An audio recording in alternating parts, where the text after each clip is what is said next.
Bismillahirrahmanirrahim. Assalamualaikum warahmatullahi wabarakatuh. Dan salam sejahtera buat seluruh sahabat dan sobat IPISO dimanapun Anda berada. Berjumpa lagi dengan saya, Suadi Idris Amir. Tentunya di acara kesayangan kita, IPISO Rumah Edukasi. Sahabat dan sobat IPISO, pada kesempatan kali ini saya tampil selaku analis politik dari Lembaga Survei dan Konsultan Politik PT Indeks Politika Indonesia, PTIP, lembaga riset dan konsultan politik yang berpusat di Kota Makassar dan di Jakarta. Sahabat dan sobat IPISO, saya selaku Direktur Eksekutif PT Indeks Politika Indonesia, PTIP, pada kesempatan kali ini akan coba memetakan koalisi Pilpres versi PTIP menuju 2024. Sahabat dan sobat IPISO, telah ramai di media-media mainstream, media-media nasional, media sosial, bahwa pergerakan para elit-elit partai politik itu telah semakin mengerucut, makin terlihat, makin terpola.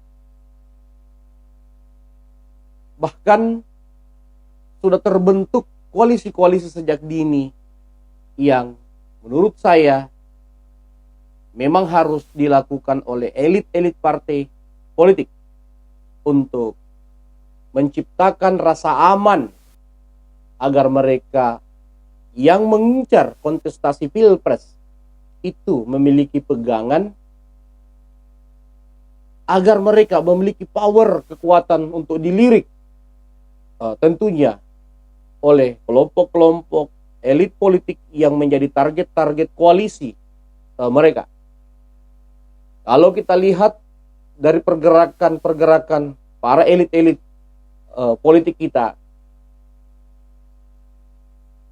beberapa elit-elit kita telah memperjelas bahwa mereka mengincar kontestasi Pilpres 2024, baik secara nyata maupun tersirat. Dimulai dari Golkar bersama Ketua Umumnya Airlangga Hartarto yang mengajak P3 dan PAN untuk membentuk koalisi dini.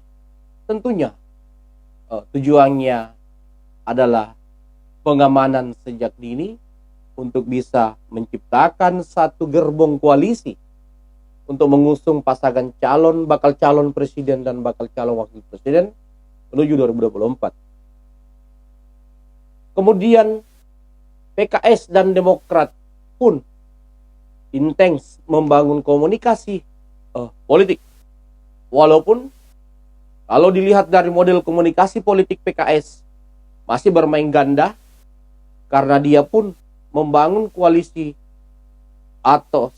dia pun mendekati partai Gerindra untuk menciptakan koalisi. Nah, ini menandakan bahwa PKS belum final ingin berkoalisi dengan siapapun. Namun tentu kalau dilihat dari kondisi perpolitikan nasional, PKS sebagai partai oposisi itu sangat mungkin dan sangat besar peluangnya untuk berkoalisi dengan partai Demokrat, karena sesama partai yang masuk kategori partai oposisi. Sahabat dan sobat IPISO dimanapun Anda berada.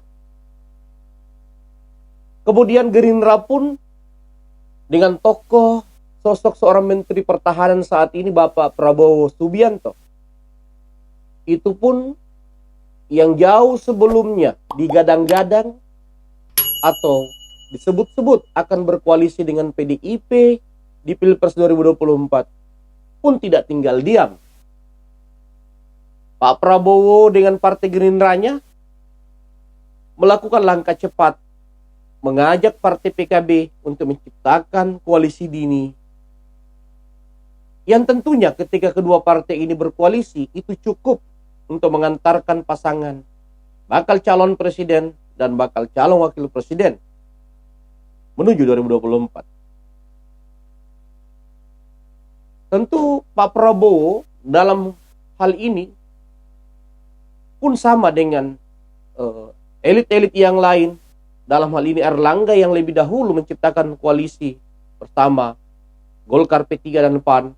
Pak Prabowo pun menurut saya telah melakukan satu langkah yang sangat strategis, yaitu mengamankan peluang untuk menciptakan satu pasangan menuju 2024 bersama PKB. Dan kedua partai ini kalau dilihat dari segi kondisi politik nasional, ya simbiosis mutualisme. PKB pun yang ketua umumnya Cak Imin sangat kencang, bahkan start duluan menyebut dirinya akan maju sebagai bakal calon presiden atau bakal calon wakil presiden.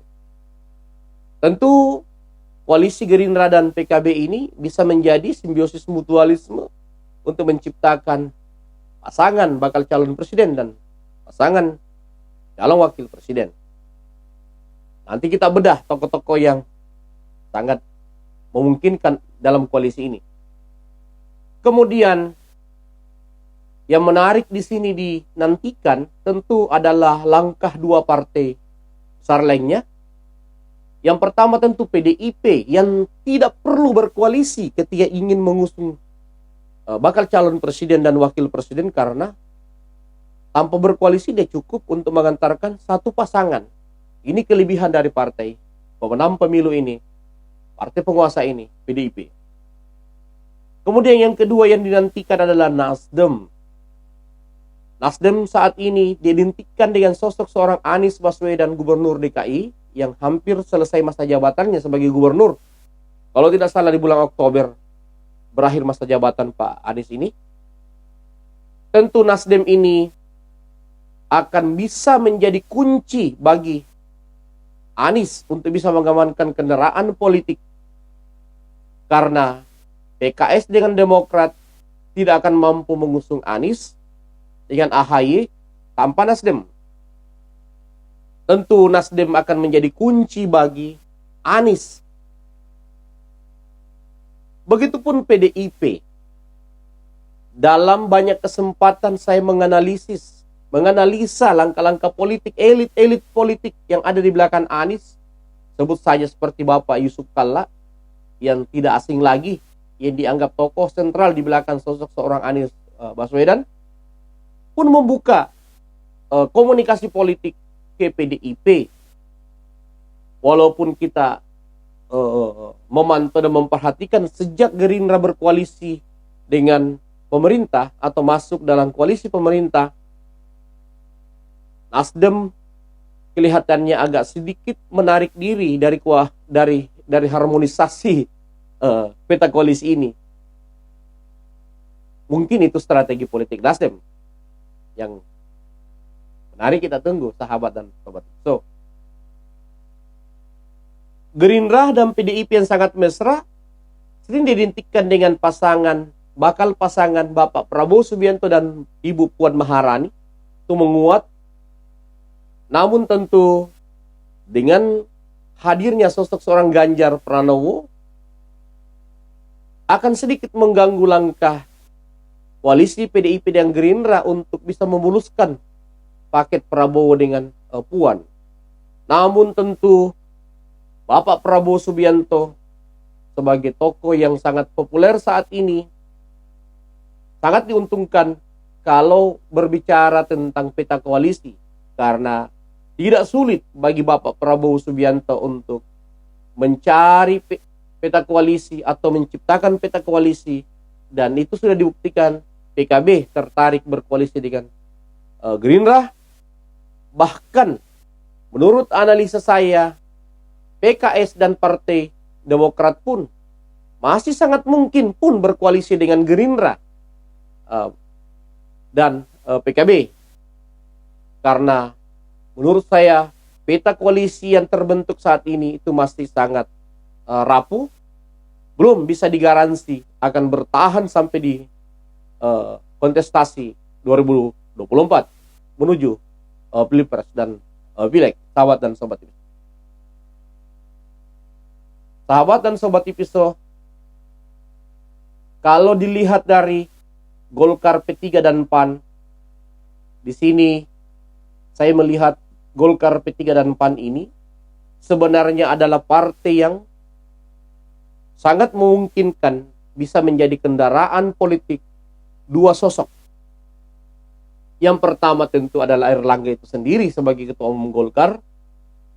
Namun karena posisi dia yang kurang strategis dari segi elektoral, membuat kelihatannya Airlangga membutuhkan sosok yang populer yang bisa ditemani berpaket di 2024. Dan yang paling memungkinkan untuk dilirik koalisi Golkar, P3 dan PAN ini adalah sosok seorang Ganjar Pranowo. Itu yang pertama, sahabat dan sobat tips.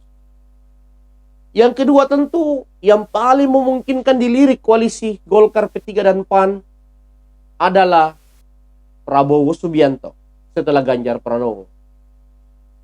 Karena dari semua aspek paket Prabowo Airlangga itu sangat tepat dari segi geopolitik dan lain-lainnya.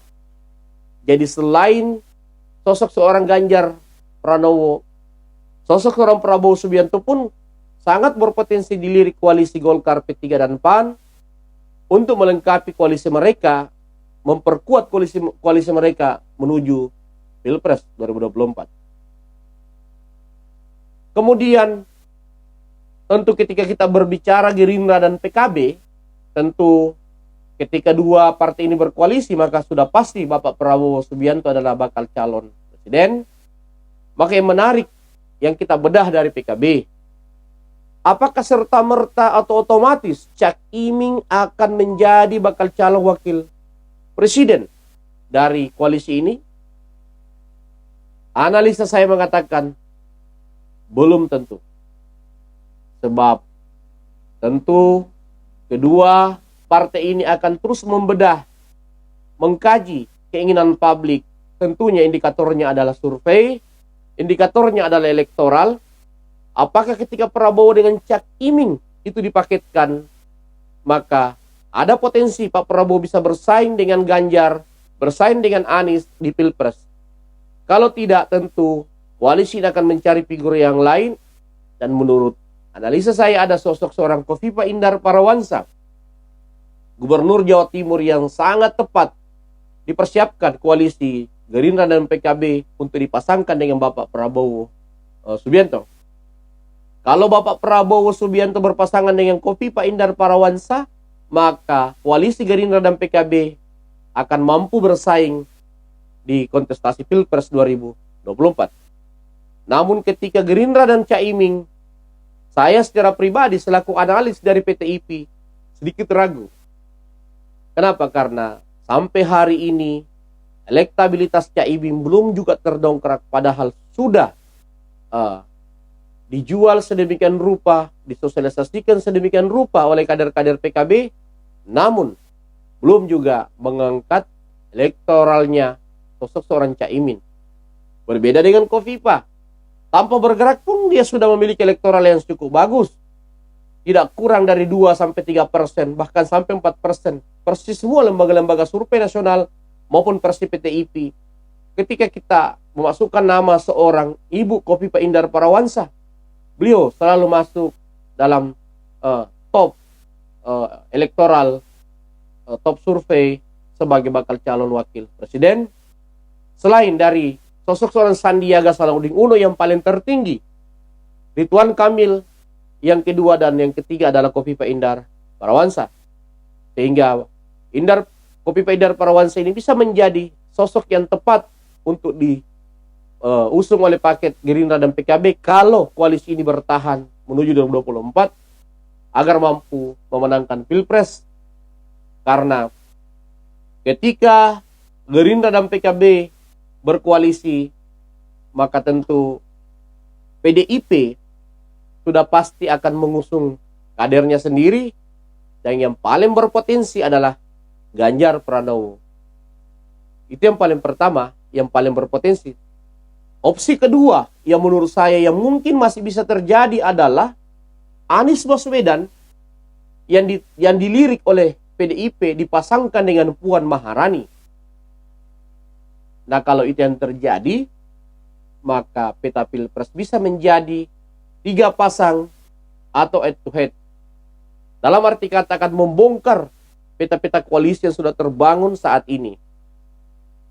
Jika PDIP sudah bersikap, maka itu bisa mempengaruhi peta-peta koalisi yang sudah terbangun, seperti Golkar, P3 dan PAN yang sudah terbangun terlebih dahulu, Gerindra dan PKB, potensi Nasdem, PKS dan Demokrat itu bisa terpecah atau terbelah ketika PDIP bersikap, karena biar bagaimanapun sebagai pemimpin koalisi partai pemerintah saat ini, pengaruh PDIP sangat kuat di partai-partai politik lainnya.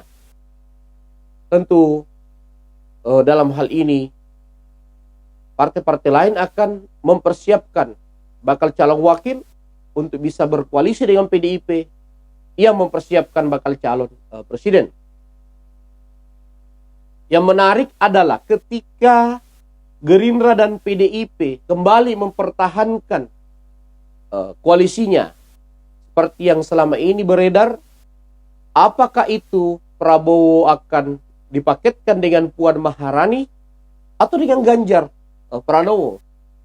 Kalau Prabowo dengan Puan Maharani, itu sudah pasti Puan Maharani pasti adalah bakal calon wakil presiden karena posisi elektoralnya yang tidak mendukung. Namun ketika Prabowo disandingkan dan dipaketkan dengan Ganjar, inilah sebenarnya problem yang sangat besar yang akan dialami oleh koalisi ini. Karena kedua-duanya memiliki kapasitas untuk diusung sebagai bakal calon presiden, karena memiliki elektoral yang berimbang dan memiliki ketokohan yang cukup berimbang, sahabat dan sobat Episo. Namun ketika Gerindra dan PDIP berkoalisi dan memunculkan 2 figur, Prabowo dan Ganjar, entah siapa yang menjadi calon presiden dan menjadi calon wakil presiden, maka saya selaku analis politik dari PTIP menganggap bahwa koalisi pemerintah ini memunculkan 2 tokoh yang sangat saling melengkapi, sehingga itu bisa menjadi peluang dan potensi koalisi pemerintah ini bisa kembali memenangkan pertarungan Pilpres 2024, melanjutkan dan menggantikan Bapak Joko Widodo yang mereka menangkan 2 periode dalam koalisi mereka. Sahabat dan sobat Episo, ketika Prabowo dan Ganjar dipaketkan oleh koalisi PDIP dan Gerindra, maka saya melihat partai-partai lain akan berpikir keras untuk bisa atau mau menciptakan koalisi-koalisi tandingan untuk melawan koalisi ini. Ketika itu terjadi, maka menarik ditunggu langkah PKS dan Demokrat. Apakah dia mampu meyakinkan Nasdem untuk melawan koalisi ini dengan mengusung paket Anies Baswedan, AHY, Agus Harimurti Yudhoyono?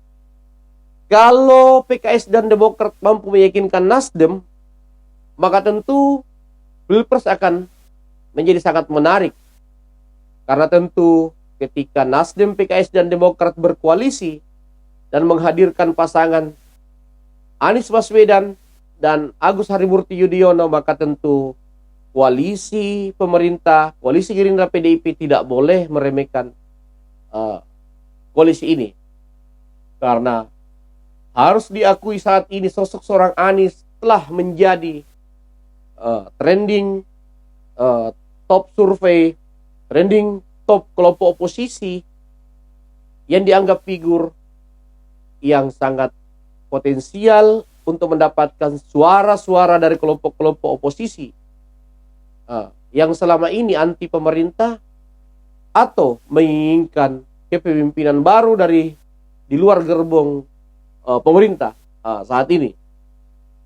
Dia bisa menjadi antitesis dari kekuatan pemerintah saat ini. Dia bisa menjadi pilihan bagi kelompok-kelompok anti pemerintah saat ini. Sahabat dan sobat episode. Jadi Pilpres ini menurut saya masih sangat dinamis peta koalisinya. Munculnya Golkar P3 dengan PAN, Gerindra dengan PKB, menurut saya itu hanya sebuah bargaining politik yang dibangun oleh elit-elit partai politik untuk mengamankan masing-masing peluang mereka. Namun mereka tentu sangat menyadari bahwa keputusan PDIP itu sangat mempengaruhi langkah-langkah politik mereka semua. Karena biar bagaimanapun PDIP dengan kekuatan pemerintah saat ini akan sangat mempengaruhi pilihan-pilihan para elit-elit partai politik dalam menentukan sikap politiknya menuju 2024. Intinya, saya melihat bahwa ketika Gerindra dan PDIP mempertahankan koalisinya dan PKB ikut bersama koalisi ini, tentu akan mampu meyakinkan partai-partai yang lain. Saya sangat yakin ketika Prabowo dan Gerindra berkoalisi, PKB ikut berkoalisi, maka tentu Golkar, P3 dan PAN akan berpikir keras untuk melawan koalisi ini, bahkan sangat berpotensi untuk ikut bagian dari dalam koalisi ini dan menciptakan bargaining politik yang saling menguntungkan dalam koalisi ini. Dan tentu ketika itu terjadi, maka Nasdem akan menjadi penentu bagi PKS dan Demokrat untuk menghadirkan pasangan Anies Agus Harimurti. Begitupun sebaliknya, sahabat dan sobat episode. Kalau seandainya PDIP mengambil langkah politik di luar ekspektasi publik selama ini dengan menghadirkan Anies Baswedan berpasangan dengan Puan Maharani, maka tentu sangat berpotensi munculnya 2-3 pasangan. Dalam hal ini Ganjar pasti akan masuk ke gerbong Golkar, P3 dan PAN untuk menciptakan satu paket koalisi menuju pasangan capres dan cawapres. Begitupun Pak Prabowo itu sendiri, ada 2 kemungkinan langkah yang akan dia ambil. Pertama, mengajak Golkar, P3, PAN, Gerindra tentunya untuk mengusung dia berkoalisi dan mengusung pasangan Prabowo Ganjar atau Ganjar Prabowo melawan Anies Puan Maharani ketika PDIP lebih melirik Anies Baswedan untuk dipaketkan dengan Puan Maharani. Dalam arti kata, PDIP harga mati Pilpres 2024 harus ada Puan Maharani. Maka kondisi itu bisa terjadi, sahabat dan sobat episode. Ini yang kita tunggu. Ketika misalnya Pak Prabowo ingin menciptakan paket tersendiri di luar Ganjar, ketika Anies dengan Puan pada akhirnya akan dipilih oleh PDIP, maka besar kemungkinan Gerindra akan mempertahankan koalisi dengan PKB dengan berpaket dengan Kofifa Indar Parawansa, atau mengajak PKS dan Demokrat bersatu dengan Nasdem, dalam hal ini mengusung pasangan Gerindra AHY atau Prabowo AHY atau Prabowo Kofifa Indar Parawansa, sahabat dan sobat episode. Karena PDIP tanpa berkoalisi pun dia sudah bisa mengusung pasangan calon, namun tentu PDIP pasti akan meyakinkan partai-partai untuk ikut bersamanya. Dan kalau PDIP memutuskan memilih Anies dan Puan, maka tentu beberapa partai akan ikut dalam koalisi ini. Saya melihat P3 dan PAN akan berpotensi ikut dalam koalisi ini, sahabat dan sobat IPISO. Bahkan PKS pun sangat berpotensi ikut dalam koalisi ini. Dalam arti kata, PKS akan ikut usungan PDIP ketika PDIP memilih Anies Puang di Pilpres 2024.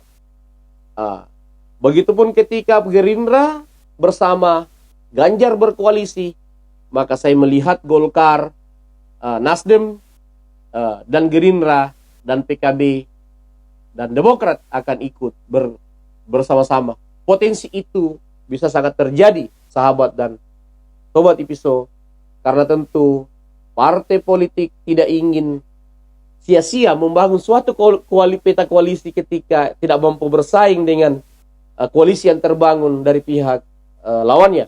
Tentu dia akan lebih memilih bergabung pada koalisi yang telah terbangun untuk membangun bergening politik bersama, memenangkan Pilpres, dan tentunya membagi kekuasaan di 2024 setelah Pilpres. Demikian analisis saya, sahabat dan sobat IPISO, selaku Direktur Eksekutif PT Indeks Politika Indonesia, lembaga survei dan konsultan politik yang berpusat di Kota Makassar dan di Jakarta. Terima kasih atas segala perhatiannya. Sampai jumpa pada diskusi-diskusi di IPISO pada kesempatan yang lainnya. Assalamualaikum warahmatullahi wabarakatuh, dan salam sejahtera buat seluruh sahabat dan sobat IPISO dimanapun Anda berada.